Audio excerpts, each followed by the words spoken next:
ஜெபிப்போம்.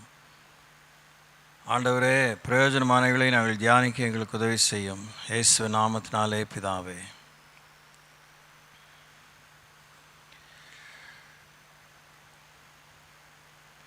நாம் இப்போ வாழ்கிற வாழ்க்கை இந்த நிலையில் தேவனை சந்திக்க நமக்கு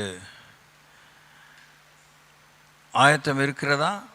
நாம் சந்தித்து விடுவோமா என்று நீங்கள் தான் இப்போ பதில் சொல்லணும். பதில் சொல்லலைன்னா அப்படியே உட்கார வச்சிருவேன். நான் ஒன்றும் செய்ய, நீங்கள் வேணால் ஓடி போயிட வேண்டியதான், கூட்ட முடியாது. பதில் சொல்லணும். ஆம்குனி மாதிரி உட்காரக்கூடாது. இந்த நிலைமையில் நீங்கள் கடவுளை சந்திக்க ஆயத்தமாக இருப்பீங்களா? சொல்லுங்கள்.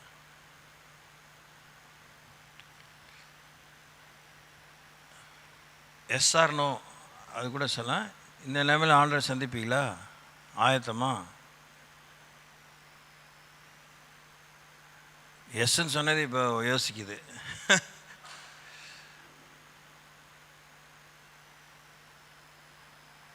சொல்லுங்கள். நீங்கள் எப்படி வாழ்கிறீங்க இங்கே உங்களுக்கு தான் தெரியும். நாங்கள் எப்படி ஆண்டரை சந்திச்சிரோன்னு சொல்கிற கூட்டம் உலகத்தில் இல்லையா? இருக்கிறாங்க. அந்த கூட்டத்தில் நீங்கள் இருப்பீங்களா? அது உங்கள் சௌரியம்.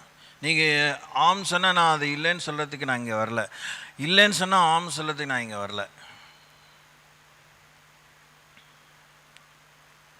நம்முடைய ஜப வாழ்விலே இன்னும் தாக்கமே இல்லை. புகாராக சொல்கிறதாக நீங்கள் யோசிக்கக்கூடாது. சபைகள் வளர்கிற சபைகள் வளர்ந்து கொண்டே இருக்கின்றன. ஊழியம் செய்கிறவர்கள் ஊழியம் செய்து கொண்டே இருக்கிறார்கள். சும்மா அடுத்தவங்களை குறை சொல்லி உட்காந்துட்டே இருக்கிறவங்க உட்காந்துட்டே இருக்காங்க. அவன் சரியில்லை, இவன் சரியில்லை, இது சரியில்லை, அது சரியில்லைன்னு சொல்கிறவங்க. திருப்தியாக இருக்கிறவங்க திருப்தியாகவே உட்காந்துட்டே இருக்காங்க.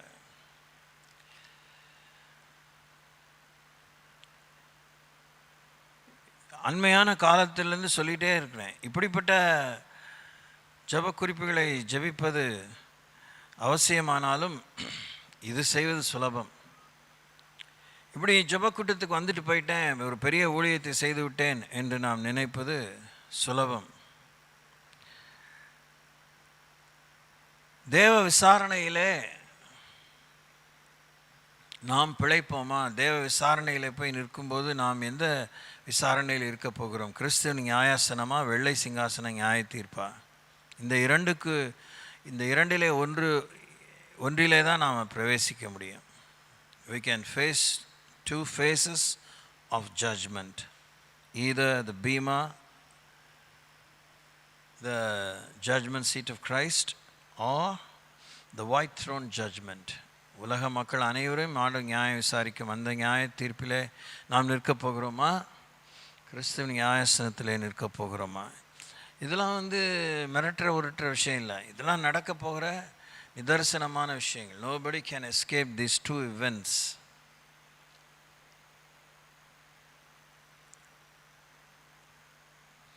எவ்வளோ காரியங்களை யோசிக்கிறீங்க. இப்போ கூட 2 நாளைக்கு முன்னாடி இந்தியன் ஸ்டாட்டிஸ்டிக்ஸ் மாத்திரம், இந்தியாவில் இருக்க புள்ளி விவரங்களின் படி பிறக்கிறவர்களை விட, டெய்லி பிறக்கிறாங்களா குழந்தைங்க, அவங்க எண்ணிக்கையை விட இறக்குறவங்க 2 மடங்கு அதிகமாக இருக்காங்களாம். 100 பிள்ளைங்க பிறந்தா 200 பேர் செத்துட்டே இருக்காங்களாம்.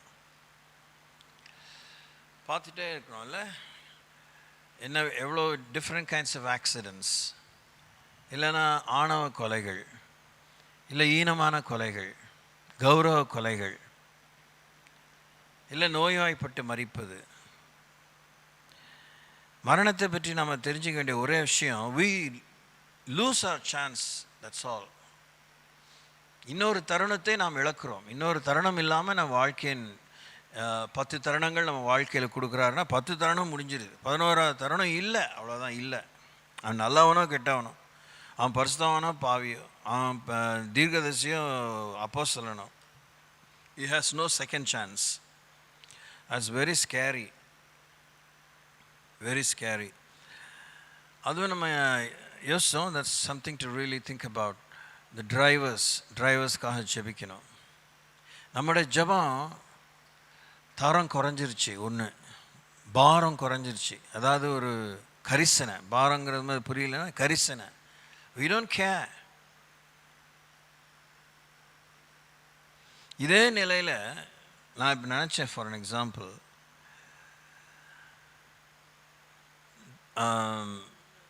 மேத்யூ வந்து ஓஎஃப்டி வேலை கிடைக்கிறதுக்கு முன்னாடி அவன் வந்து கார் டிரைவர். அவன் ஜான் கார் டிரைவர்.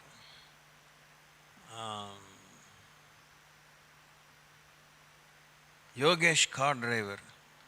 இப்படி 1 or 2 people, Arul auto driver. Different kind of drivers, bus drivers நம்ம சபையில் இது வரைக்கும் இருக்கல. ஒருத்தர் ரொம்ப காலத்துக்கு முன்னாடி இருந்தார்,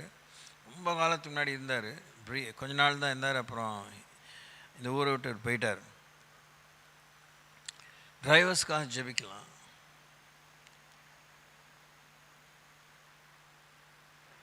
இந்த மாதிரி ஒரு கிரிட்டிக்கலான ஒரு விஷயத்தை நாம் எவ்வளோ பாரம் எடுத்து, எவ்வளோ கரிசனை கொண்டு, எவ்வளோ நேரம் எடுத்து நம்ம ஜெபிக்கிறோம்,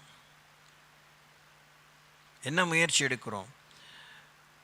ரெவரண்ட் ரெய்னார்ட் பாங்கே ரொம்ப சவாலான ஒரு செய்தியை, ஒருவேளை ஆப்பிரிக்காலேயோ இல்லை வேறு ஒரு இடத்துல அவர் பேசியிருக்கிறார் திரளான கூட்டத்துக்கு. ஜபம் ரொம்ப அவசியம். 2 கண்ணு போல் ஜெபிச்சுட்டே இருக்கிறதுல நம்ம திருப்தி அடைகிறோம். அதுவும் திருப்தியாக ஜெபிக்கிறோமாங்கிற அது ஒரு கேள்வி. இதெல்லாம் நீங்கள் தான் யோசிக்கணும். சொல்லிகிட்டே இருக்கிறேன், எந்த வெக்கமான சூடு சொரண பொறுப்புணர்ச்சி இல்லை. ஏன்னா உங்கள் வாழ்க்கையில் பிரகாசம் இல்லை, உங்கள் வாழ்க்கையில் ஜெயம் இல்லை. குறையா சொல்கிறதாக தான் உங்களுக்கு மனசு தோணுதே ஒழிய, திரும்பி உங்களை எழுப்பி உங்களை ஒரு ஆளாக்கி தேவ கிரியை, தேவ மகிமை, தேவனுடைய பிரசனம், தேவனுடைய வரங்கள் உங்களிலே பற்றி எறிகிற ஒரு அறிகுறியே இம்மி கூட இல்லை. You are more interested in the things of the world.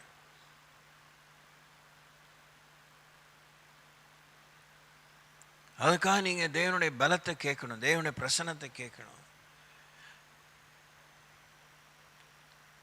ஒருத்தருக்காக ஒருத்தர் கரிசனைங்கிறது பில்குல் இல்லை, கம்ப்ளீட்டாக இல்லை. We don't care about the others. நம்மளை பற்றியே நமக்கு புத்தி இல்லையே, நம்மளே நம்ம பாதுகாத்துக்க நமக்கு உத்தரவாதம் இல்லையே, நம்முடைய தரத்தையே எஜமானுக்கு முன்னாடியோ இல்லை மணவாளனுக்கு முன்னாடியோ நம்ம காமிக்கிற அளவுக்கு நம்முடைய தரம் இல்லையே. பழுதுள்ள ஒரு மணவாட்டியை நிற்கிறோமே, ஊனமுற்ற மணவாட்டியை நிற்கிறோமே, வளர்ச்சி குன்றிய டுவாஃப் குள்ளச்சிகளாக இருக்கிறோமே. அதெல்லாம் யோசிக்கிறீங்களா? கடவுளை பற்றியே உங்களுக்கு யோசனை இல்லையே. காத்தாலேருந்து சாயந்தரம், அடுத்த நாள் காத்தாலேருந்து சாயந்தரம் ராத்திரி வரைக்கும் அடுத்தவங்களை பற்றி தான் உங்களுக்கு யோசனை. அடுத்தவங்களை பிரியப்படுத்துறதுக்கு, ஒப்பிட்டு பார்த்து அவங்கள பீத்திக்கிறதுக்கு தான் நமக்கு எண்ணம். நமக்கு இத்தனை பணிகள் இருந்தாலும் இயேசுவை பின்பற்றுவதிலே தேவன் நம்மிடத்தில் எதிர்பார்க்கிற நன்றியின் கிரியை, பணிங்கிறது கூட உங்களுக்கு கஷ்டமாக இருக்கும். நன்றியின் கிரியை, நன்றியின் மறு உத்தரவை தேவன் எதிர்பார்க்கிறார். God expects thankfulness straight. அதை பற்றி அவருக்கு வெக்கமும் சங்கோஜம் செகண்ட் தாட்டே கிடையாது. God expects thankfulness. நன்றியை தேவன் எதிர்பார்க்கிறார். நன்றின்னு சொல்கிறதையும் எதிர்பார்க்கிறார்.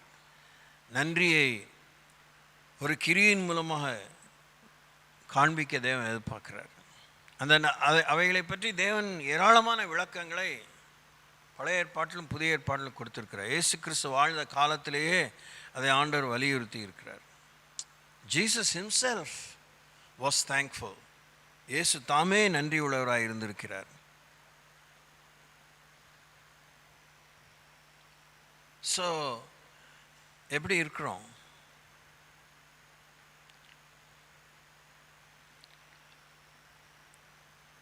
நம்மை விட தான தர்மங்களை செய்கிறவங்க உலகத்தில் ஆண்டவரை அறியாதவங்க பெருகிட்டே இருக்காங்க. அவங்க நோக்கம் என்ன, அவங்க காரியம் என்ன, அதை பற்றி நமக்கு அவசியம் இல்லை. ஆனால் வாஸ்தவத்துக்கு உங்களுக்கு தெரியுமா, அவங்கள தான் மக்கள் நாடி போகிறாங்க, கிறிஸ்தவங்களை நாடி போகல. ஒரு காலத்தில் கிறிஸ்தவங்களை நாடி வந்தாங்க, கிறிஸ்தவங்களும் நான் அவங்கள தேடி போனோம். இன்றைக்கி மிஷன் ஒர்க்ஸ்லாம் அப்படியே தடைப்பட்டிருக்கு. இதெல்லாம் நம்ம யோசிக்கணும். இதெல்லாம் உங்களுக்கு சொல்லியிருக்கிறேன். ஜப கரிசனை எனக்கு கற்றுத்தாங்க, ஜப கரிசனையை பற்றிய விவரங்களை என் மனசில் வைங்க. இதுக்கெல்லாம் போய் ஒரு இடத்துல முட்டி போட்டால் உட்காந்தோ நின்னோ ஜெபிக்கணுங்கிற நேரங்காலம் சமயம் அமைந்தால் செய்யுங்க. அப்போல்லாம் நேரங்காலம் சமயம் இருக்கும்போது செய்யவே மாட்டோம். நேரம் இல்லைங்கிற போதும் எப்படி செய்யணும்னு தெரில, அப்படி ஆத்திரத்தில் அள்ளி தெளித்த கோலம் போல் எதையாவது தத்துக்காப்பத்துக்கான்னு சோத்திரம் பண்ணிவிட்டு எப்பயுமே அதை தான் நினச்சிட்ருக்கேன், நம்ம சொல்லிகிட்ருக்கோம். எனக்கு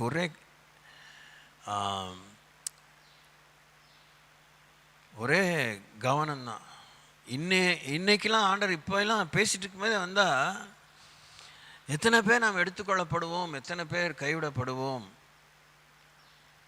ஏன்னு எனக்கு தெரியவில்லை. விட்டு செல்லப்படுவோம், கைவிடப்படுவோங்கிற வார்த்தை கூட நான் ரொம்ப வெரி லாங் டைம் மறுபடியும் ஆராய்ந்துகிட்டே இருக்கிறேன். எனக்கு இந்த ரட்சிப்பின் பூரணம் அடைவதை பற்றி காலங்காலமாக எனக்கு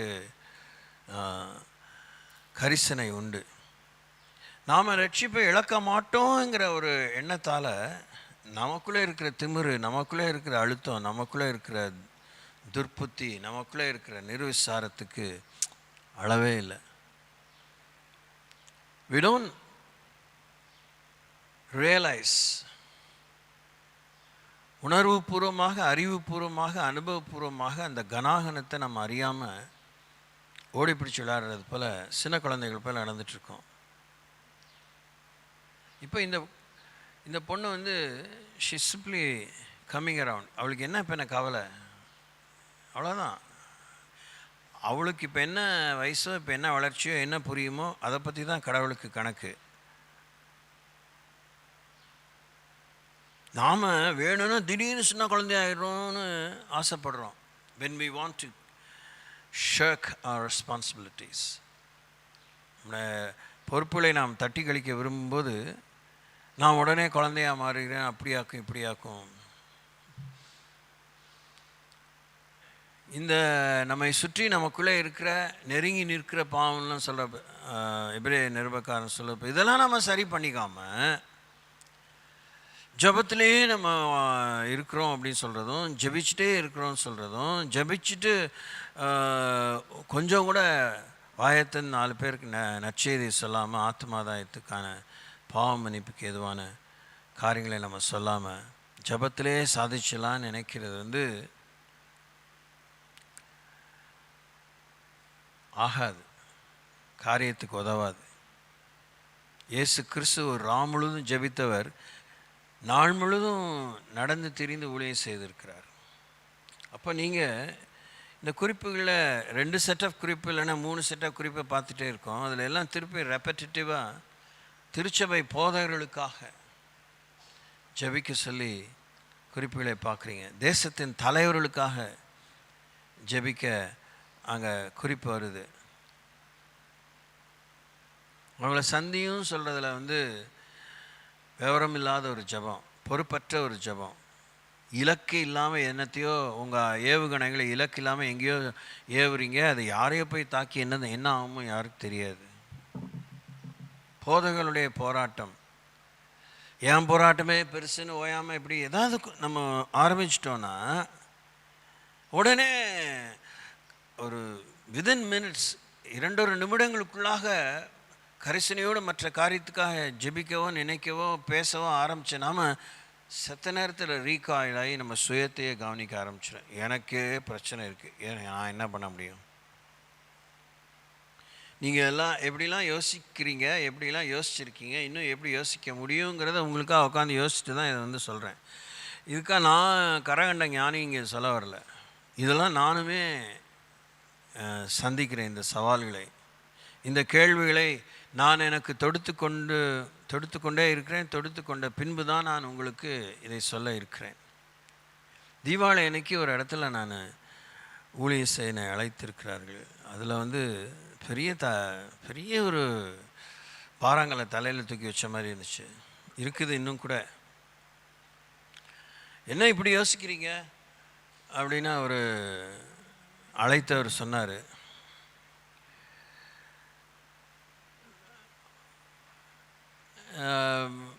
முதல்ல வந்து வேறு யாருமே இல்லைங்களா, கொஞ்சம் யோசிச்சுட்டு சொல்லுங்கள், அப்புறம் எனக்கு டைம் கொடுங்க, நான் யோசிச்சு சொல்கிறேன் வரட்டா வரலையான்னு.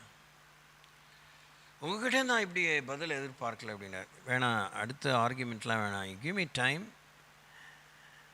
நீங்கள் வேற ஒரு ஊழியரை கூப்பிடலாம், அது உங்களுடைய சுதந்திரம். சரி, நான் உங்களுக்கு 1 வீக் தரேன், 1 week to 10 days. So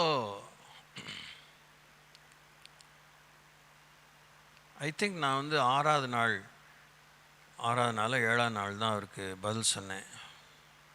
okay,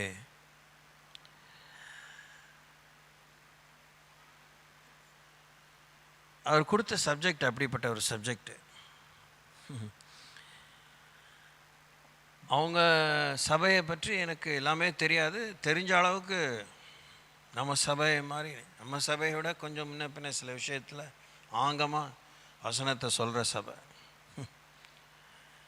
அவர் அந்த சில கேள்விகள் தான் எனக்கு முன்னாடி வச்சார். இதுக்கெலாம் நீங்கள் வந்து தியானம் ரொம்ப ஜபத்தோடு வாங்க, ரொம்ப எனக்கு சொல்கிறாரு.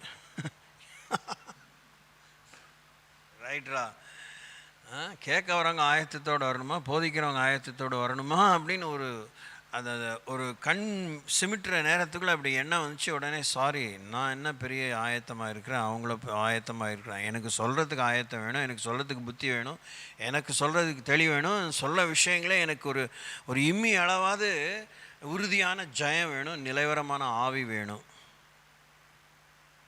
அப்படிலாம் கேட்டுட்டு தான் I took time and accepted. I don't know எப்படி நான் ஆண்டவர் என்னை ஆட்கொண்டு பேச போகிறான்னு தெரியாது. God has given very powerful lessons. மேட்ரை கவனிங்க. ரொம்ப காலமாகவே அண்மையான காலத்திலேருந்து என் இதயத்தை அறுக்கிற ஒரு விஷயம், இந்த ஜபமும் அதில் ஒன்று. ஜபம், ஆராதனை, துதி, 1008 லொட்டுலொசுக்குன்னு இந்த ஆவிக்கிற விஷயத்தில் ஜோடிச்சு ஒரு பெரிய ஒரு சூப்பர் ஸ்ட்ரக்சரை எழுப்புவதில் நமக்கு ரொம்ப ஆவல் இருக்குல்ல. அது எல்லாத்துக்கும் ஃபவுண்டேஷன் துவக்கத்திலிருந்து முடிவு வரைக்கும் மறைமுகமாகவும் பகிரங்கமாகவும் விளம்பரம்னு இருக்கவே கூடாது. நான் அப்படியே, இது என்னுடைய அபிப்பிராயம், அண்மையான வருஷங்களிலே ஓயாமல் நான் உங்களுக்கு சொல்கிறேன், என்னுடைய அபிப்பிராயம். I don't want to bring in the name of God or the word of God. என்னுடைய அபிப்பிராயம் இப்படிப்பட்ட விளம்பரம் யோசிக்கும்போது வயிறு கலங்குது, கதி கலங்குது.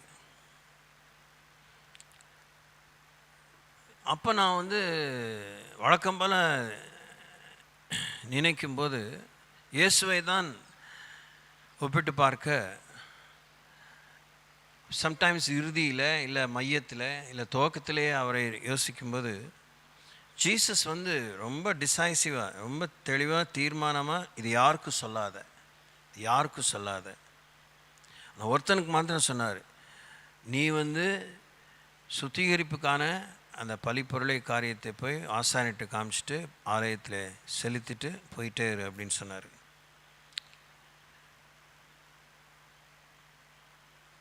இது நமக்கு வேடிக்கையாக தெரியலாம். எப்படியும் சொல்லி தான் சொல்லத்தான் போகிறான், எப்படியும் ஜனங்களுக்கு தெரிய தான் போகுது, இப்படிலாம் நம்ம சொல்லி பழகிட்டோம். என்னையிலேருந்து, மனுஷன் உண்டான காலத்துலேருந்து. அதனால் நாம் எல்லாமே ஆரம்பத்துலேருந்தே தப்பு பண்ணிட்டதுனால, தப்பே தான் உலகத்தில் நடக்குதுனால அதெல்லாம் உண்மையை நம்ம எடுத்துக்கவே கூடாது. அதுதான் வயிற்றில் வந்து பேதியை சாப்பிட்ட மாதிரி இருக்குது. கடவுள் தன்னை வார்த்தையில் ஒன்று கூட மீற மாட்டார் பாருங்க. நம்ம ரொம்ப தெனாவட்டாக இருக்கோம், அவர் அன்பாக்கும், அவர் அதுவாக்கும் இதுவாக்குன்னு. அவர் எதுவோ நியாய விசாரணையில் வேணா சும்மா உட்காந்துருப்பார் நியாயாசனத்தில், அவர் ஒன்றும் பேச மாட்டார். அவர் வசனம்தான் நம்ம நியாயம் தீர்க்கணும். நியாயாதிபதியான இயேசுவையே யோவான் 12:47-48 சொல்லிட்டார். அதுக்கு மிஞ்சி, அதனால் நியாய விசாரணை பற்றி ஒன்றும் நம்ம அழட்டிக்கவே வேண்டாம், போட்டு குழப்பிக்க வேண்டாம். இது என்ன கேள்வி வரும், எப்படி வரும், அங்கே எல்லாம் கரெக்டாக போர்டில் எழுதி போட்டிருப்பாங்க. அது மாதிரி எல்லாம் ஹைலைட்டடாக பிரமாதமாக எல்லா வசனம் நிற்கும். எல்லாருக்கும், அத்தனை கோடி மக்களுக்கும், மொதல் கூட்டம், ரெண்டாவது கூட்டம், கிறிஸ்துவ நியாயாசனம், வெள்ளை சிங்காசனம், நியாய தீர்ப்பு. இதில் எத்தனை கோடியோ அதில் எத்தனை கோடியோ நிற்பாங்க. எல்லாத்துக்கு முன்னாடி வசனம் இருக்கும். ஸோ வசனத்தை போதித்தாலும், வசனத்தை உபயோகித்தாலும், கையாண்டாலும், வசனத்தை மனப்பாடம் பண்ணி ஒப்பித்தாலும், வசனத்தை அனுபவித்திருந்தாலும், நியாய விசாரணை நேரத்திலே போதித்த, உபயோகித்த, அனுபவித்த, ஒப்பித்த வசனத்தை என்ன அளவுக்கு நாம் கையாண்டோம், என்ன அளவுக்கு நாம் கை கொண்டு நிற்கிறோம், அந்த வசனம் நமக்காக பேசுமா? Yes, this man obeyed your word, I am that word அப்படின்னு அந்த வசனம் நமக்கு சொல்லுமா? ஏன்னா வசனம் ஆவியாகவும் ஜீவனமாக இருக்கணும். யோவான் 6:63 வாசிக்கிறோம். ஒரு வசனம் நமக்காக வந்து பாப்அப் பண்ணி எம்பாசடர் வந்து நின்று சொல்லுமா? சொல்லணும். Do we have such a grip, hold on any scripture? நம்முடைய நன்னடத்தையிலே, நம்முடைய நன்னெறியிலே நாம் ரொம்ப நம்பிக்கையாக இருக்கிறோம், which is totally wrong. ஒன்று தப்புங்கிறதுனால மற்றதெல்லாம் ரைட்டுன்னு நான் சொல்லவில்லை. எதெல்லாம் தப்போ அதெல்லாம் தப்பு தான், எதெல்லாம் ரைட்டோ அதெல்லாம் ரைட்டு தான். ஒரு நன்மை செய்ததுனால 10 தீமையை வந்து ஆண்டவர் போர்வையை போட்டு மூடுறதில்லை. சத்தமே இல்லை. ஆமாம், ஒரு நன்மை பண்ணிட்டேன், அந்த நன்மையை கணக்கு காமிச்சு அப்படியே நீ நீதிமான்மா, நீ நீதிமான்ப்பா அப்படிலாம் சொல்ல போகிறதாக நீங்கள் நினைக்க வேண்டாம். The shed blood of Jesus alone can cover our life. உலகத்தில் எந்த காலத்தில் இல்லாமல் வசனம்தான் நிறைவேறுது. அந்த வசனம் நிறைவேறுது விபச்சார வேசித்தன ஆவி. In so many different ways and degrees and levels. சின்ன குழந்தைகள்லாம் கெட்டு போகிற அளவுக்கு அந்த வீடியோ கேம்ஸ்லேயே ஆபாசங்கள் வருகிறதாகலாம் கேள்விப்பட்டிருக்கேன். கண்டிப்பாக நான் ஒன்றும் அதெல்லாம் பார்த்ததில்லை. பார்க்காதனால நான் பெரிய பரிசுத்தம்லாம் சொல்லிக்கிறேன். அந்த மாதிரிலாம் என் மேலே இம்மி கூட எண்ணமே கிடையாது.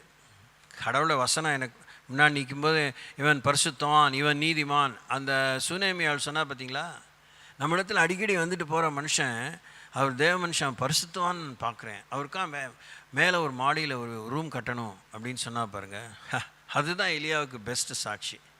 Praise the Lord.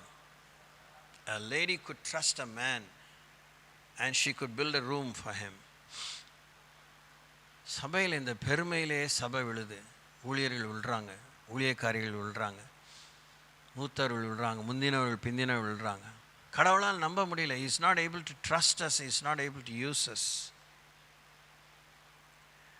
ஒருவேளை எலியாவுக்கு சுனேமியாளின் மூலமாக ஒரு சாட்சி ஏற்பட்டாலும், அதையும் ஆவியானவர் வேதத்தில் ஒரு சம்பவமாக எழுதியிருந்தாலும், எலியா வேலையை முடிக்காமல் நான் எங்கள் பிதாக்களை போல் உத்தமன் எல்லாம் ஆச்சா பூச்சா முடியாது அப்படின்னா, இந்த உன்ன மாதிரி ஒரு பண்டாரத்தை தெரிஞ்சிட்டதுக்கு நான் தான் வெக்க பண்ணுவேன், வெளியே வா, கொகையை விட்டு வெளியே வா சொல்கிறார். கடவுள் பயம் வேணும், கடவுள் பயம் வேணும். ஊழியர்கள் தங்கள் ஊழியத்தினுடைய நிறைவிலே பெருமை கொள்ளக்கூடாது. ஊழியத்தினுடைய அதிகபட்சமான அந்த மாதிரி ஒரு volume of work or kind of work. கவனிங்க கவனிங்க, ஒருத்தலாமலும் வெந்தயத்திலும் சீரகத்திலும் எல்லாத்துலேயும் இங்கே தசமாக கொடுக்கலாம், ஒண்டர்ஃபுல். ஆனால் it is no context and pretexts for your arrogance and your self-righteousness. சுயநீதிக்கும் பெருமைக்கும் அது ஒரு சப்பக்கட்டை அல்ல. அதெல்லாம் இவனை போல அல்ல. நீ வாரம் முழுசும் நேற்று கூட ஒரு ஷார்ட்ஸ் பார்த்தேன், I think so, if I am not wrong. ஒரு சபை இருக்கு உலகத்தில் இப்போயும், somewhere, I don't know which country, அந்த அளவுக்கு கவனம் செலுத்தலை, இல்லைன்னா மறந்துட்டேன், தான் உண்மை.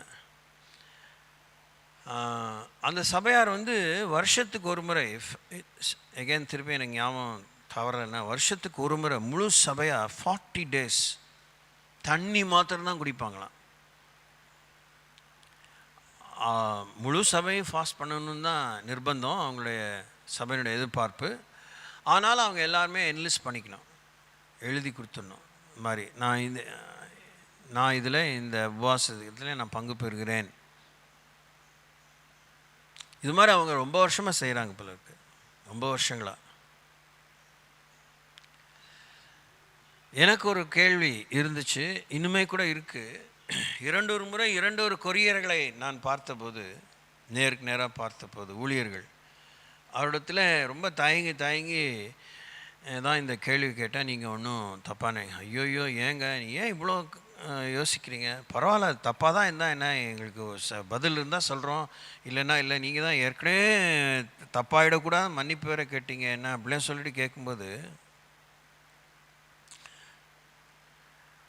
இப்போயும் நான் சொல்ல போகிறத நீங்கள் சொன்னதை விட்டு சரியாக பிடிச்சிக்கூடாது. சவுத் கொரியாவில் மாத்திரம், just in South Korea alone, 1,00,000 பேர் கொண்ட விசுவாசிகள் கொண்ட சபைகள் ஏராளமாக இருக்கான். ஸோ மெனி 1,00,000 மெம்பர் சர்ச்லாம் நிறைய அங்கே இருக்குது.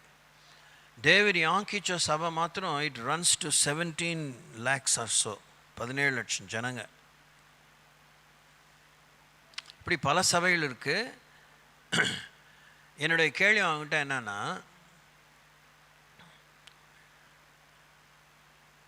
அந்த லீஜே ராக் ஒருத்தர் வந்தார் நம்ம சென்னை மெரினா பீச்சுக்கு. அவருடைய சபை யாங்கிச்சோ சபையோட பெருசு, அதிகமான விசுவாசிகள்னு சொல்கிறாங்க. காரியத்துக்கு வருவோம். இத்தனை பேர், அதுவும் அந்த மாதிரி சபைகளில் இந்த கரண்ட்டுன்னு சொல்கிறோம்ல, இந்த நிகழும் ஆண்டில் இன்ன காலகட்டத்தில் ஏராளமான சபைகள் அதிகாலை ஜபத்தை பல ஆண்டுகளாக செய்கிறார்கள். எத்தனை மணியிலிருந்து, காத்தால 4 மணிலேருந்து 7 மணி வரைக்கும், 4 to 7, 3 hours ஸ்ட்ரெயிட், பேட்சா. சில பேர் 3 மணி நேரம் இருப்பாங்க, சில பேர் அவங்க வேலை நிமித்தம் மினிமம் எல்லாருமே மனசாட்சியோட 1 மணி நேரம் அதிகாலை ஜபத்தை அவங்க எங்கே இருந்தாலும் அந்த சபையினுடைய வளாகத்துக்கு செய்து போகிறவங்க இருக்கிறாங்க. இப்போ ஆன்லைன் கல்ச்சரில் that is also going on. என்னுடைய ஒரே கேள்வி, ஏங்க இன்னும் கொரியா ரட்சிக்கப்படலை? நல்ல கேள்வி பாஸ்டர், அதுதான் எங்களுடைய கேள்வியாக இருக்குது.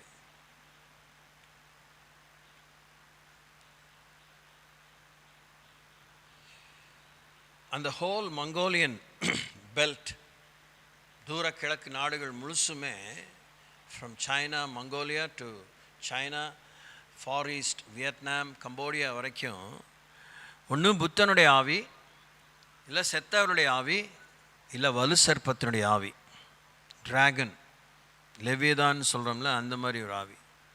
கவனிங்க, ஜபத்தை பற்றி தான் யோசிக்கிறோம், ஜபத்தினுடைய பொறுப்பை பற்றி தான் யோசிக்கிறோம். Don't you be satisfied? ஆண்டவர்கிட்ட நீங்கள் போராடி தான் கேட்கணும். இத்தனை பேர் ஜெபம் பண்ணி வலு சர்ப்பத்தை கட்ட முடியல, அங்கேயும் அருவருப்புகள் தொடராமல் இல்லை, அங்கேயும் யுத்தங்கள் இல்லாமல் இல்லை, அங்கேயுமே பொருளாதார நெருக்கடி இல்லாமல் இல்லை, அங்கேயுமே ஜாதி வித்தியாசம் இருக்குது. அவங்க ஜாதி வித்தியாசம் வேறு, நம்ம ஜாதி வித்தியாசம் வேறு. There are discriminations in the society. Okay, அதில் இன்னும் பெரிய சங்க் வடகொரியா முழுக்க நாத்திக நாடாக இருக்குது, கம்யூனிஸ்ட் நாடாக இருக்குது, கொடுங்கோல் ஆட்சியாக இருக்குது. கொரியன்ஸ், சவுத் கொரியன்ஸ் நார்த் கொரியன்ஸுக்காக, ஏன்னா அவங்க சகாக்கள், அவங்களுடைய ரத்தம், அவங்க தான் அங்கேயும் போயிருக்காங்க, கொண்டவங்க இதை பெண் எடுத்து அந்த மாதிரி. அதனால் அவங்க அவங்களுக்கு அப்படி அழுது தான் ஜெபிக்கிறாங்க. கொரியாவில் 24 மணி நேர ஜபம்லாம் சொன்னால் அவங்க வேடிக்கையாக பார்ப்பாங்க. அதுதான் அவங்களுடைய ஜப வாழ்க்கையே. 24/7 தான் என்கேஜ் இன் ப்ரேயர். ஜப மலைகள், ஜப அறைகள், ஜப முயற்சிகள், உபவாச முயற்சிகள், ஊழியங்கள் எல்லாம் இருந்தும் அங்கேருந்து தான் போய் இவங்க பெரிய பெரிய ஜப கருத்துறாங்க நடத்துகிறவங்களாம் அட்லீஸ்ட் 1 time அங்கே போய் விசிட் பண்ணிவிட்டு சில காரியங்களை இடங்களை பார்த்துட்டு கருத்தரங்கலேருந்து கேட்டுட்டு இங்கே வந்து அதை அடாப்ட் பண்ணலாமான்னு யோசிக்கிறாங்க. ஆசிய நாடுகளிலே மற்ற நாடுகள், இந்தியா நிச்சயமாக அதில் முன்னே நிற்கிது, அது தமிழ்நாடு நிற்கிது. எப்படி எருசலேமுக்கு புனித பயணம் போகிறாங்களோ அது மாதிரி கொரியாவுக்கு போயிட்டு வரவங்க இருக்கிறாங்க. இவ்வளோ நடக்கும்போது நம்முடைய ஜபங்கள் எங்கே போகுது? What is happening to our prayer labour? ஜப பணி, ஜப உழைப்பு எங்கே போகுது? இந்த உத்தரவாதம் உங்களுக்கு தேவை. இதை பற்றி உங்களுக்கு அறிவு தேவை. இத்தனை வருஷமாக இயேசுவை ஏற்றுக்கொண்டு 5 வருஷம் இருக்கலாம், 10 வருஷம் இருக்கலாம், பல வருஷங்கள் இருக்கலாம், ஒரு சில வருஷங்கள் இருக்கலாம். ஆனால் உங்களுடைய நியர்னஸ், உங்களுடைய இன்டிமசி, உங்களுடைய கமிட்மெண்ட் எப்படியா இருக்குது? அதை தான் நம்ம வந்து ஐ திங்க் பைபிள் ஸ்டடியில் பார்க்க ஆரம்பித்தோம். விடாமுயற்சி. ஆமாம், விடாமுயற்சி, பெர்சிவரன்ஸ். அவங்க அதில் எனக்கு சொன்னது அதுதான். இந்த மாதமும் இல்லை லாஸ்ட் மந்த்தும் நம்ம அந்த விஷயத்தை யோசித்தோம். இந்த மாதம் தான் நினைக்கிறேன், if I am not wrong. ஏசாயா தீர்க்கதரிசி புஸ்தகம்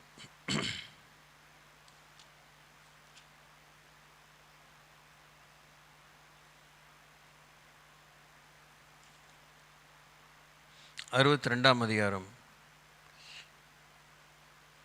2 தரப்பில் 1ஆம் வசனத்துலேருந்து கிட்டத்தட்ட லைக் 7ஆம் வசனம் வரைக்கும்.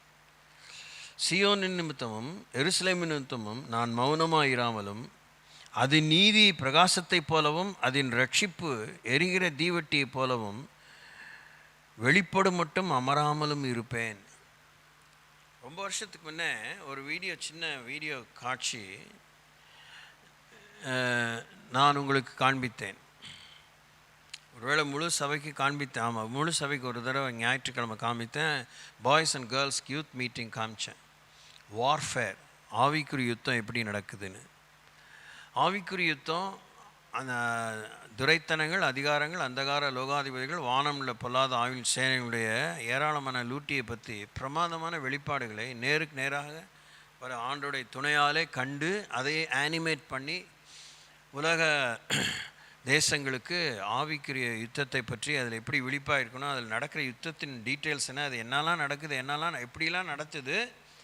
அந்த அருவருப்பான விழுந்து மன தேவ தூதர்கள் மிகவும் அழகான வடிவங்கள் கொண்டு நாம் சந்தேகிக்கவே முடியாத நிலையிலே இந்த நவீன கால கலாச்சாரத்திலே சபைகளிலும் சபைகளை சுற்றியும் சபை மக்கள் ஈடுபாடாக இருக்கிற விஷயத்தில் எப்படி செயல்படுகிறது என்பதை டிஜிட்டலைஸ்ட் வேர்ஷனாக ஆனிமேட்டடாக காமிச்சதை நான் உங்களுக்கு காமிச்சிருக்கேன். ப்ராபப்ளி இன்னொரு தடவை சர்ச் பண்ணி அந்த வீடியோ எடுத்து உங்களுக்கு திரையிட விரும்புகிறேன். அதுதான் கேள்வி. நான் இது மாதிரி 2-3 கேள்வி கேட்டேன். I am so happy you have brought forth many lovely challenging teachings and exposure about spiritual warfare. அப்படிலாம் சொல்லும்போது அவங்க என்ன சொல்கிறாங்க, அவங்க என்ன சொன்னாங்க, இந்த வசனத்தை தான் சொன்னாங்க. எங்கள் நீதி பிரகாசத்தை போலவும் எங்கள் ரட்சிப்பு எரிகிற தீவட்டியை போலவும் வெளிப்படும் மட்டும் நாங்கள் அமராமலும் இருப்போம். அல்லேலூயா. இத்தனை லட்சக்கணக்கான மக்கள் 1 மணி நேரம்னா 1,00,000 மணி நேரம். யோசித்து பாருங்க. 1,00,000 பேர் 1,00,000 மணி நேரம் பண்ணாங்கன்னா எத்தனை மணி நேரம், எத்தனை வருஷங்களா? அப்போ அந்த தேசங்களை கவ்வி இருக்கிற, மூடி இருக்கிற அந்த வலுசற்பத்தின் ஆவி, அந்த செத்த ஆவிகள், அந்த அசுத்த ஆவிகள் எவ்வளோ அடர்த்தியாக இருக்கும். அவங்களுக்கு ஒரு நம்பிக்கை, கடவுள்கிட்டேருந்து வார்த்தை வந்ததுன்னு. எங்கள் சவுத் கொரியன் ரிவைவல் மூலமாக உலகமே இயேசுக்கு முன்பாக மண்டியிடும். அந்த மாதிரி ஒரு அசைவை தேவன் கொண்டு வர போகிறான்னு அவங்க தைரியமாக சொல்கிறாங்க. நம்ம ஏதாவது தரிசனத்தோடு செயல்படுறோமா? அண்மையான காலத்தில் நான் உங்களுக்கு இதையும் சொல்லியிருக்கேன். கூட்டம் கூட்டுறது, ஆயிரக்கணக்கான மக்கள் வர்றது, அதை நான் பெருசுப்படுத்தலை. ஆனால் வரணுங்கிறது தேவனுடைய எதிர்பார்ப்பு. ஆனாலுமே கர்த்தர் மகிமைப்படுறாரா? பாவிகள் பாவிகளாக தான் வருவாங்க, வரணும். ஆனால் இங்கே பரிசுத்தம் அடையணும். அப்போ இங்கே என்ன தான் இருக்கணும்? எப்பயுமே பரிசுத்தம் பண்ணக்கூடிய, பரிசுத்தம் அடையக்கூடிய ஒரு பிரச்சனை இருக்கணும். நம்ம பரிசுத்தத்தை பற்றி தயா ஐயா முயன்னு பேசிட்டு வாயால் அவ்வளோ பாவத்தை கட்டிக்கிறோம். அந்த பரிசுத்தத்தை பற்றி பேசின வாயாலேயே அவ்வளோ பொய், பித்தலாட்டம், மாய்மாலம், வேஷம், கசப்பு, கோபம். ஓ டியர். அதான் கொரிந்து சபையில் எவ்வளோ வரங்கள் இருந்ததோ அந்த கொரிந்து சபைக்கு தான் பவுல் சொல்ல, நீங்களே கட்டுறீங்க, நீங்களே எடுக்கிறீங்க, நீங்கள் என்ன ஜனங்க, நீங்கள் who are you, what are you doing? உங்களில் ஒரு சின்ன குழந்தை இல்லையா உங்களுக்கு நியாயம் விசாரிக்கையும் கேட்குறாரு. சபையில் இதான் பேக்கு, இது ஒன்றுமே தெரியாது, அதை வச்சு நீங்கள் நியாயம் தீர்த்தா போதும், உங்கள் யோகிதை என்னன்னு தெரியும்னு சொல்கிறார் கொரிந்தியரில். பெரிய சட்ட நிபுணரை கூட்ட வராதிங்க, வக்கீலையும் அவனையும் நீங்கள் நீதிபதிகளையும் கொண்டு வராதிங்க. உங்கள் கேவலம் ஒரு சின்ன குழந்தை எது கருப்பு எது வெள்ளைன்னு சொல்லிடும் அப்படின்னு சொல்கிறார் இல்லையா? எல்லாத்தையும் படிச்சுட்டு தான் எப்படி இருக்கும்? நீர்த்து போனவர்களை போல இருக்கும்.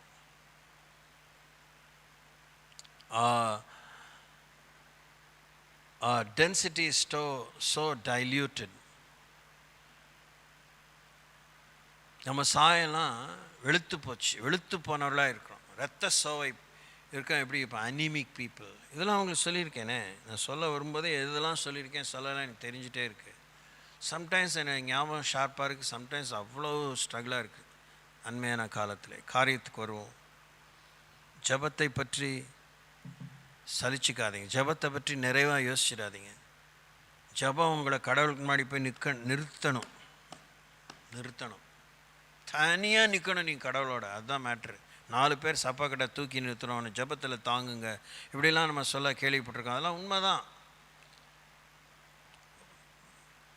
குறிப்பாக இந்த சபையில் நான் புகாராக சொல்ல இஷ்டப்படலை. ஐ டோன்ட் நோ, அதனால தான் ரொம்ப சொல்லாமே இருக்கிறேன். இப்போ கூட சொல்ல வர்றது நான் சொல்லிடுவேனான்னு பயமாக தான் இருக்குது. பயம் இல்லை, எனக்கா கடவுள் ஜெபிக்கிறார், எனக்கா என் மீட்பர் ஜெபிக்கிறார், எனக்கா என் வேலைக்கு வச்ச எஜமான் ஜெபிக்கிறார். அது அந்த மாதிரி ஒரு எஜமான். வேலைக்கு வச்ச எஜமான் ஒழுங்காக வேலை செய்யணும்னு எதாவது முதலாளி யோசிப்பானா? அப்படி கிடையாது. வேலை செஞ்சால் கூலி இல்லைன்னா கூலி இல்லை. நான் என்னை வேலைக்கு வச்சவர் என் ஒழுங்காக வேலை செய்யணும், கொடுத்த வேலையை செய்யணும், கொடுத்த நேரத்தில் செய்யணும், கொடுத்த விதத்தில் செய்யணும், செஞ்சுட்டு என்கிட்ட கொண்டு வரணும் விஷயத்த அப்படின்னு அவர் வேலையை கொடுத்துட்டு ஜாம் பண்ணிகிட்ருக்கார், எனக்காக வேலை செஞ்சிட்ருக்கார். ஸோ அதனால் இதெல்லாம் நீங்கள் புரிஞ்சுக்கணும். ஆர்பியத்தை பற்றி தான் ஓயாமல் இத்தனை வருஷங்களும் என்னோட பிரசங்கங்கள்லாம் உங்களை மட்டும்தான் ஃபோக்கஸ் பண்ணி சொல்லிகிட்ருக்கேன்.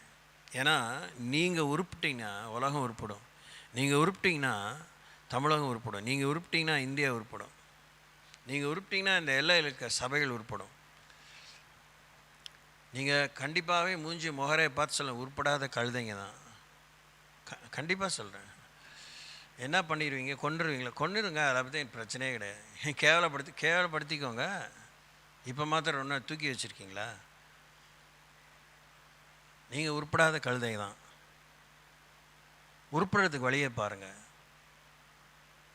பேர் பெத்த பேர் தாய்ந்து நீள் இது அப்படி தெலுங்கில் சொல்கிறது போல் அவங்க பேர் தான் பெரிய பேர்.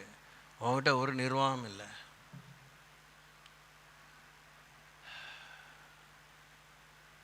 உங்களுக்கு இன்னும் தனிப்பட்ட விதத்தில் கர்த்தருடைய சமூகத்துக்கு போய் நிற்கிறதுக்கு இன்னும் உங்களுக்கு தைரியம் வரல.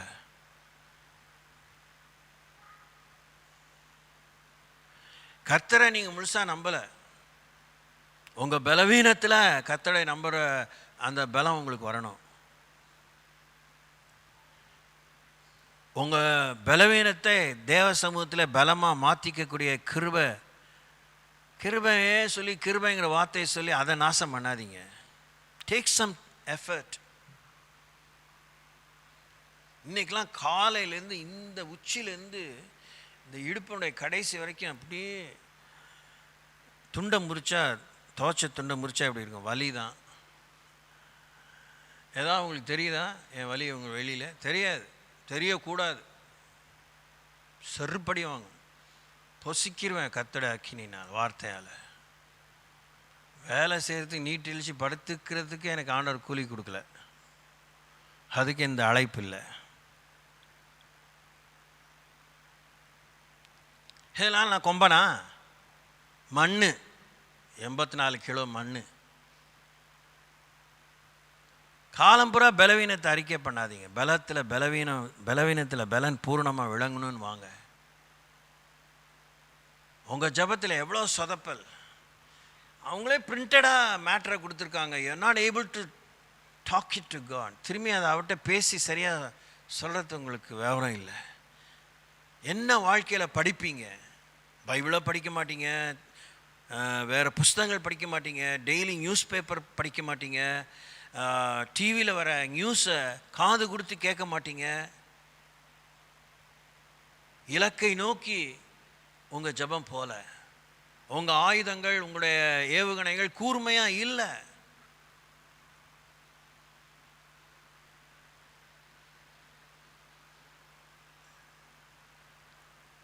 பலன் வேணும் உங்களுக்கு உங்களுக்குள்ளே. நாங்கள் இதுவரைக்கும் முதலீடு செய்த முதலீடுகளுக்கு நீங்கள் வட்டி மூலமாக எவ்வளோ வருமானத்தை நீங்கள் கடவுளுக்கு கொடுக்கணும் தெரியுமா? 2, 3, 4 உலகத்தை நீங்கள் ஆதாயம் பண்ணி ஆண்டவர் பாதத்தில் கொண்டு வரணும்.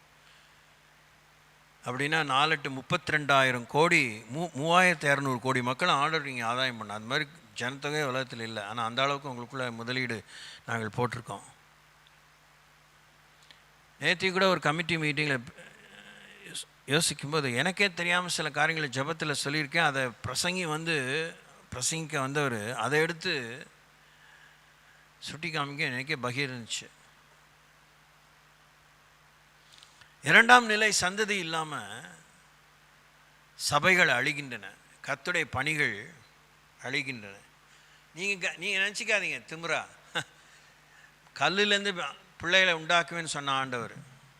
நீங்கள் அப்படி தான் கழுமாரித்தனமாக நான் வாழ்வேன், நல்லா இருப்பேன், இப்படி என் வாழ்க்கை போ, உன் சுயநலத்திலே போ, உன்னால் நடக்க வேண்டிய வேலை செய்யாமல் கடவுள்கிட்ட போகிற மாதிரி போய் சரி, என் கடவுள்கிட்ட தான் போறியோ, எங்கே போறியோ, who knows, God only knows, you only no.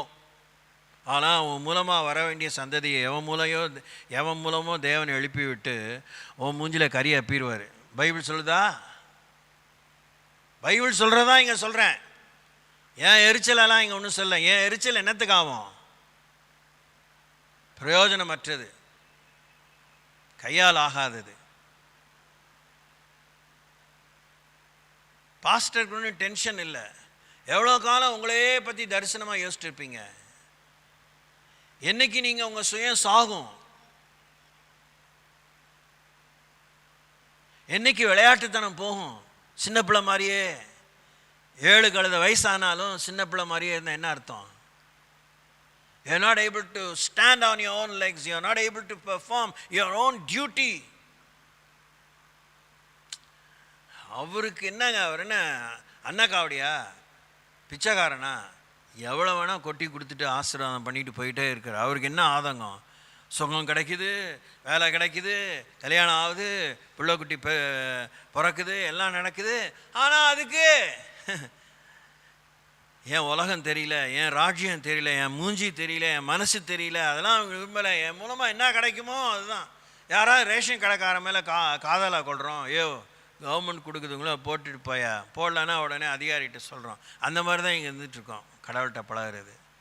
அவரும் எனக்கு என்ன, இதை வச்சு நான் என்ன செய்ய போகிறேன்? அவர்கிட்ட இருக்க பொண்ணை வச்சு என்ன பண்ண போகிறாரு? அவர்கிட்ட இருக்க வெள்ளியும் வைடூரியும் அதை வச்சு என்ன செய்ய போகிறாரு? கொடுத்துட்டே தான் இருக்கிறாரு, ஆசீர்வாதங்களை நன்மையை கொடுத்துட்டே தான் இருக்கிறாரு, மன்னிப்பை காமிச்சிட்டே தான் இருக்கிறாரு. ஆனால் நம்முடைய ஃபோக்கஸ்லாம் இட் இஸ் நோவேர் ஆக்சுவலி. கடவுளை அறியாதவங்க அவங்க ஒரு லக்கு வச்சுருக்காங்க. பூஜ் கலிஃபான்னு ஒரு மகா உயரமான ஒரு கட்டடம் துபாயில் இருக்குது. அதை விட சவுதி அரேபியன் கிங் என்ன பண்ணியிருக்கிறாரு, கிட்டத்தட்ட அவர் 1.25 கிலோமீட்டர் 1200 ஏதோ மீட்டர்ஸ், 1 கிலோமீட்டருக்கு மேலே அது, அந்த அவசரத்துக்கு ஒரு கட்டடம் கட்டியிருக்காரு.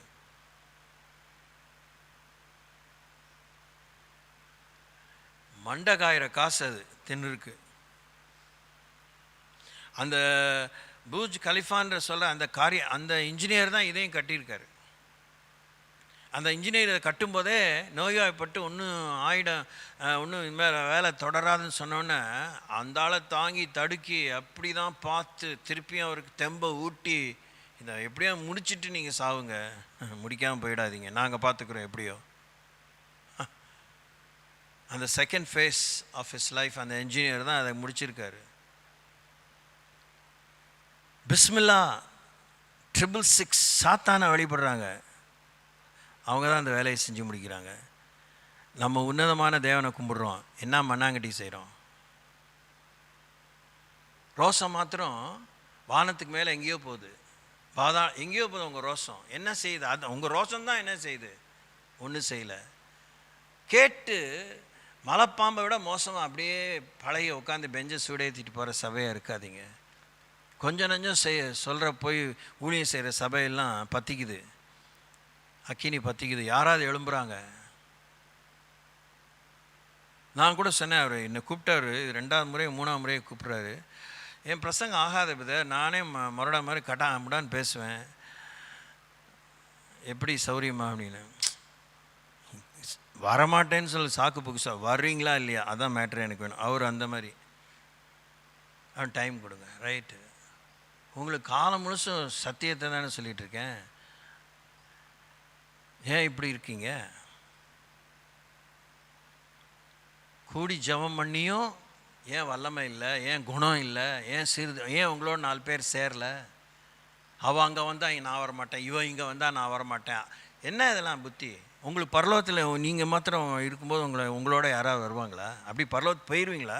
போயிட்டாலும் உங்களோட நாங்களாம் வருவோமா?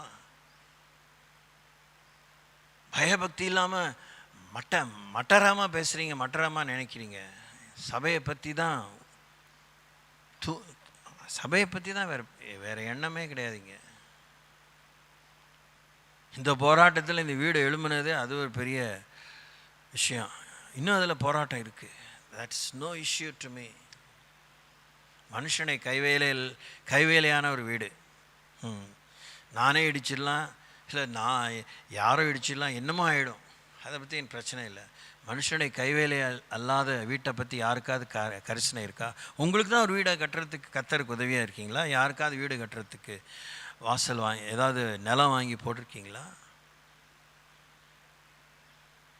அதை பற்றி யோசிக்கிறீங்களா?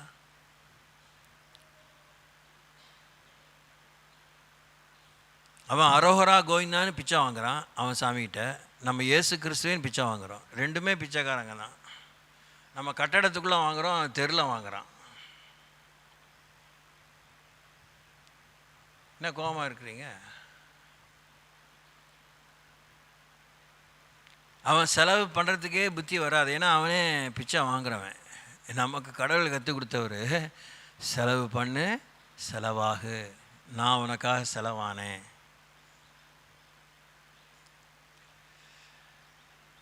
வடையை வாங்கி கொடுத்தேன், கடையை வாங்கி கொடுத்தேன், அதை வாங்கி கொடுத்தேன், கஞ்சியை ஊற்றினேன், சோறை போட்டேன், பிரியாணி போட்டேன், கணக்கு காமிச்சிட்டு இருக்கிறது அர்த்தம் இல்லை. அது ஜீரணமாகி வெளியே போயிடும், இயேசுன்னு வாயினால் சொல்லிட்டாரு. அதனால் அதெல்லாம் கணக்கே காமிக்க முடியாது. எதெல்லாம் தங்கி பரலோகத்துக்கு வருமோ அதுதான் கணக்கு. அது மாதிரி யாராவது யோசிக்கிங்களா? எவ்வளோ கணக்கு பார்க்குறீங்களே வீட்டில். வீட்டுக்காரருக்கு என்ன சம்பளம்னு அவருக்கே தெரியாமல் இருக்கும், உங்களுக்கு தெரியும். எங்கே இன்னும் 10 ரூபா காணோம் அப்படின்னு கேட்குறதுக்கு உங்களுக்கு அறிவு இருக்கும். ஆனால் நீங்கள் பரலோகத்துக்கு அழியாதது என்ன கொண்டு போய் வச்சுருக்கீங்க? உங்கள் கணக்கில் என்ன பலன் சேரும் சொல்லுங்கள். என்கிட்ட சொல்லி ஒன்றும் பிரயோஜனம் இல்லை. என்கிட்ட சொன்னதுனால நான் பொறாமப்படுறதில்ல, எனக்கு அர்த்தம் இல்லை. உங்கள் கணக்கு தான். உங்கள் கணக்கெலாம் கையே வைக்க முடியாது, என் கணக்கை நீ கையே வைக்க முடியாது. ஏதாவது சேர்த்து வச்சுருக்கீங்களா? இதை தான் கணக்காக காமிப்பீங்களா? அதுக்கு வசனத்தோடு அந்த வசனம் உங்களை ஏற்றுக்குமா, அங்கீகரிக்குமா? சிலுவை அங்கீகரிக்குமா? உயிர்த்தெழுதல் அங்கீகரிக்குமா? கிறிஸ்துவின் பரிந்துரைத்தல், இது 3 தான் நம்ம நிலையாக பிடிச்சிக்கக்கூடிய பயங்கர அஸ்திபாரமான விஷயம். இது 3மே உங்களுக்கு ஒத்து ஊதலைன்னா உங்கள் கதை அதோ கதி தான்.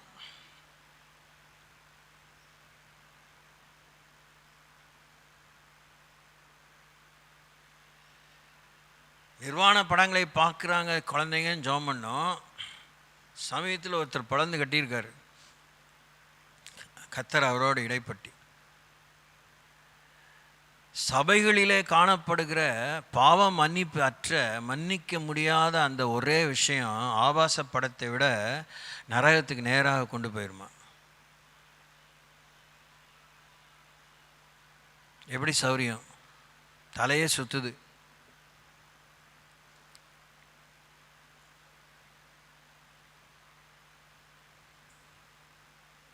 எல்லா பாவங்களுக்காக இயேசு மரித்தார், பரிகாரம் செஞ்சிட்டார். பரிசுத்தம் எனக்கு விரோதமாக பேசுகிற பாவம் மாத்திரம் மன்னிக்கப்படான்னு சொல்லியிருக்கு. இப்போ எது மன்னிக்கப்படாத அலையிறத விட நம்ம ஜபத்தை பற்றி தான் இங்கே பேசிட்டு இருக்கோம். எது இந்த ஜபம் கேட்கப்படாதுங்கிற, நீ இன்னொருத்தன் பாவத்தை நீ மன்னிக்கலைன்னா அவன் ஜபம் நான் கேட்க மாட்டேன். கர்த்தர் கற்பித்த ஜபத்திலேயே எவ்வளோ விஷயம் இருக்குது உலகத்தில், பற்றி எறிகிற விஷயம், பிரச்சனைகள், அதெல்லாம் பற்றி ஆண்டவர் கோடு காமிக்காமல் டெய்லி சாப்பாடு இல்லைன்னா உசுராக இருக்க முடியாது, தெம்பாக இருக்க முடியாது, அதனால் சாப்பாடை பற்றி சொல்லி கொடுத்துக்க சந்தோஷம், ரொம்ப நல்லது, ரொம்ப நல்ல சாமி. ஆமாம், அது அன்னன்னைக்குரிய சாப்பாடு அன்னைக்கு நாளைக்கு சாப்பாடை பற்றி இன்றைக்கே சாப்பிட்றாத, அவன் நேராக போயிட வேண்டியது ஆஸ்பத்திரிக்கு. அதனால் அன்னன்னைக்குரிய சாப்பாடை அன்னன்னைக்கு சாப்பிட்டு நான் தரேன். உனக்கு விரோதமாக பாவம் செஞ்சவங்களை நீ மன்னிச்சின்னா உன் பாவத்தை நான் மன்னிப்பேன். நீ மன்னிக்காமல் போனீன்னா நானும் மன்னிக்காமல் போவேன். எவனுடைய பாவங்கள் மன்னிக்கப்படலையோ அவன் சபிக்கப்பட்டவன். எவனுடைய பாவங்களை அத்தர் மன்னித்தாரோ அவன் பாக்கியவன். சங்கீதம் 32:1-2 வாசிக்கிறோமா? இதுக்கெல்லாம் பைபிள் காலேஜ் போய் படிக்கணுமா? இதுக்கெல்லாம் ஒத்த காலில் நின்று வெளிப்பாடு பெற்று ரேமா வார்த்தை பெறணுமா? அவசியமே இல்லை. such a plain spoken printed word of God. So இது is everlasting struggle in every church, every family. எல்லாம் பூசி ஒழுகினால் தான் இருக்கிறோம். வெளியில் சொன்னால் வெக்கம், உள்ள வச்சிட்டா துக்கம்னு. ஒரு குடும்பத்துக்குள்ளே மன்னிப்பு இல்லை, ஒரு குடும்பத்துக்குள்ளே பூசி மொழிகள் தான் இருக்குது. பரவாயில்லைங்கிறது மன்னிப்பு இல்லை. அதையும் தாண்டி தான் வரணும். மறந்துட்டேன், அப்படியா, ஞாபகம் இல்லையே, அவர் தம்ம முதுகுக்கு பின்னாடி தூக்கி போடுறாராம். அதெல்லாம் யோசிக்கும்போது எனக்கெல்லாம் பரலோகத்துக்கு போவேனான்னு கேள்வியாக இருக்குது. நான் போய் ஒரு கத்தியத்தை ஒருத்தனை கொலை பண்ணணும்னு அவசியம் இல்லை. புதிய ஏற்பாட்டினுடைய ஸ்டாண்டர்ட் இப்படி, மனசில் நினச்சாலே சிக்கல். தோத்திரம், தப்பாக மனசில் நினச்சாலே சிக்கல், தப்பாக மனசில் பார்த்தாலே சிக்கல். எல்லாம் உங்கள் மனசே, நம்ம மனசே நமக்கு தெரியுதா தெரியலையா? தெரிய மாட்டேங்குது. தெரிஞ்ச மாதிரி நம்ம நினச்சிக்கிறோம். யாராவது இன்னொன்று பார்த்துட்டா தான் ஐயோ கவனிக்காமல் போயிட்டேங்க அவசரத்தில். அண்ணா அவசரம் இல்லை இருக்குது.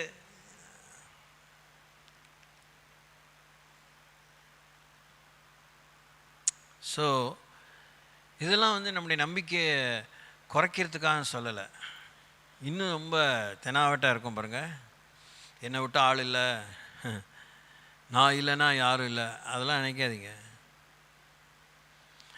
800 கோடி மக்களை பிறப்பிப்பதற்கு டெய்லி பிறக்கிறாங்க, குறையிறாங்க, எல்லாம் முன்ன பின்ன இருக்குது. அவங்களுக்கு ஆண்டவர் இடம் உண்டாக்கி கொடுத்துருக்குறாரு. ஆனாலும் அதில் யாரெல்லாம் வர முடியாது, வராமல் போவாங்கங்கிற அவருக்கு தெரியும்.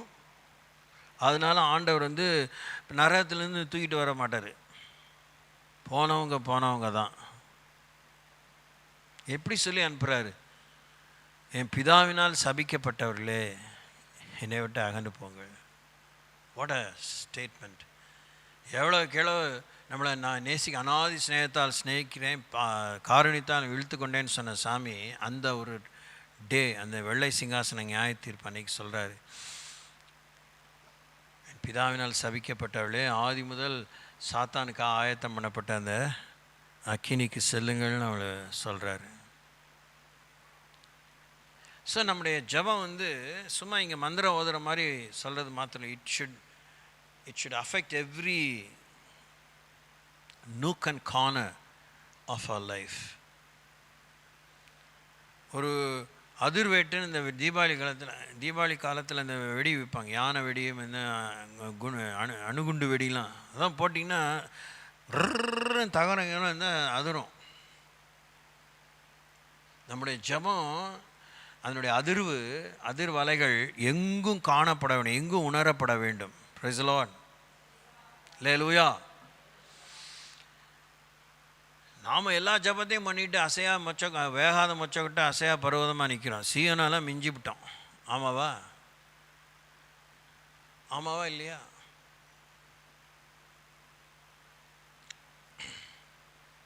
எப்படி நம்ம போய் சேர போகிறோம்? 1:30 ஆயிடுச்சா? மாட்டிக்கிட்டீங்க இன்னைக்கு. ஒரே ஒரு வசனத்தை வாசித்து நம்ம ஜெபித்து முடிவு செய்வோம். 1 யோவான் 3ஆம் அதிகாரம் 1ஆம் வசனம். Book of 1 John chapter 3 verse 1.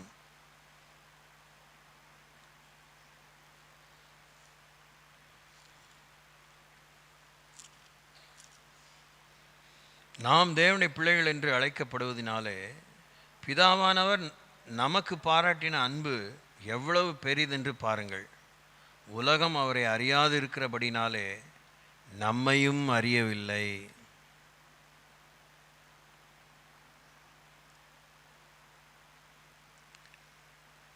இதை ஒரு புரிகிற அளவுக்கு என்னமோ அவங்களுக்கு புரியும், அப்புறம் இன்னது தான் புரியும். அந்த அளவுக்கு படிச்சுட்டே இருங்க, உச்சரிச்சுட்டே இருங்க. நாம் தேவனுடைய பிள்ளைகள் என்று அழைக்கப்படுவதினாலே பிதாவானவர் நமக்கு பாராட்டின அன்பு எவ்வளவு பெரிதென்று பாருங்கள். உலகம் பிதாவை அறியாதபடினாலே நம்மையும் அறியவில்லை. ஜெபத்தில் நமக்கு இருக்கிற நிர்வசாரம் என்னன்னா, பிதா நமக்கு இந்த பாராட்டின அன்பினாலே நாம் தேவனுடைய பிள்ளைகள் என்று அழைக்கப்படுகிறோம், புத்திரர்கள் என்று அழைக்கப்படுகிறோம், புத்திரிகள் என்று அழைக்கப்படுகிறோம், பின்பு மணவாட்டிகள் என்று அழைக்கப்படுகிறோம். எந்த ஒரு உயர்த்தப்பட்ட அந்தஸ்தில் நாம் நிலையாக நிலைத்திருந்து நாம் என்ன ஆக்கப்பூர்வமான விளைவையும் நாம் விளைவிக்கவில்லை. உலகம் நம்மையும் அறியவில்லை, பிதாவையும் அறியவில்லை. ஜெபத்திலே நாம் பிதாவை இன்னும் அறியவில்லை, தேவனுடைய சித்தத்தை அறிய விரும்பவில்லை. நம்முடைய முழுக்க ஒரு ஒரு போலித்தனமான, இல்லைன்னா ஒரு உப்புக்கு சப்பானி ஊருக்கு மாங்கொட்டாங்க கையாலாகாத ஒரு நிறைவு என்னென்னா, அந்நிய பாஷையில் பேசி ஹச்சா முச்சா நான் அதை சொல்லிட்டா உடனே அந்த வெரி பவர்ஃபுல் ப்ரேயர் அப்படின்னு நமக்குள்ள ஒரு கருத்து. 4 வசனங்களை கோட் பண்ணிவிட்டு ஆண்டவர்கிட்ட சொல்லிட்டா நம்ம ஜெபம் வல்லமுள்ளதுன்னு. நம்முடைய ஜெபத்தில் தேவனுடைய அறிவு இருந்துகிட்டே இருக்கும். ஒரு பாட்டில் ஃபாதர் பாடுவார், ஆவியானவரை பற்றி பாடும்போது, பிதாவின் சித்தம் அறியும்படியாக ஆவியானவரே எங்கள் கண்களை தரும். The moment we go into prayer, we should have the display of God's will. எப்படி இந்த டிஜிட்டல் போர்டில் அந்த அறிவிப்புலாம் வர மாதிரி இன்னும் ரன்னிங்காக இருக்கும், இல்லைன்னா ஸ்டாட்டிக்காக இருக்கும். அது மாதிரி நம்ம போனோடனே தேவ சித்தம் நமக்கு தெரியும். இன்றைக்கி இதுக்காக தான் வந்திருக்கேன் ஆண்டவரே, இல்லை இதுக்காக தான் வந்தவுடனே இதுதான் நான் புரிஞ்சுக்கிட்டே இதை நான் செய்கிறேன். டெய்லி ஜாப் அசைன்மெண்ட் ஒரு வேலைக்காக நியமித்திருந்தாலும் டெய்லி என்னென்ன வேலை செய்யணும்னு அதிகாரி நமக்கு சொல்லுவாங்க. நமக்கு மேலே டீம் லீடர் அப்படியே உயர் அதிகாரி வரைக்கும்.